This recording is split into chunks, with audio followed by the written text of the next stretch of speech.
So you want to do some additive fiberglass modification, like on this hood. Not a problem. I got this hood from Unlimited Products and already added quick release latches, which you can see in episode 12.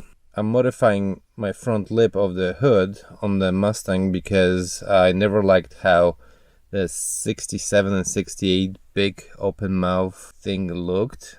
Kind of reminded me of whale shark eating, but I know I'm not the only one that thought that, because Shelby modified the front end on the 67 and 68 too. Even Chip Foose's Eleanor was changed, and even Ford after 69 they lowered the lip too, and it looked much better. So on mine I just wanted to make a saddle change, drop the lip of the hood 1 inch down and move it 1 inch forward. So to make a modification of the fiberglass where you want to add something, first you need to strip the gel coat or paint from the area you want to modify. Then what I did, using the super glue, I glued my little guide, bought some fiberglass flat rods and glued them on in the right places. And then just for a good measure, I JB welded them too. Then I also JB welded a hard green styrofoam to fill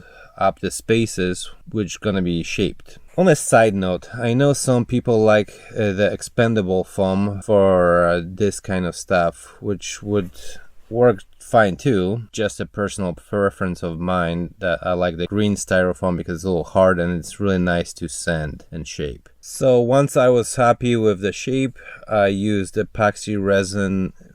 I prefer epoxy resin because it's stronger and more heat resistant than a fiberglass resin. Also, you cannot put fiberglass resin on a green styrofoam, it'll just melt. But I think you can use on a polyurethane foam. But if I were you, I would test it before to make sure you can use a fiberglass resin on a foam that you're using. Worst case scenario, you're gonna have to cover it with like aluminum foil or something. Anyway, the first layer I put was carbon fiber to make it extra strong. The second layer was thick fiberglass with 50% overlap, so it basically created 2 layers at the same time. Furthermore, I slapped some lint on top of it to soak up any excess epoxy, and it fills up also all the holes. Just to keep proper shape, the plastic foil went on top with some pressure added. 24 hours later, it was bodywork time.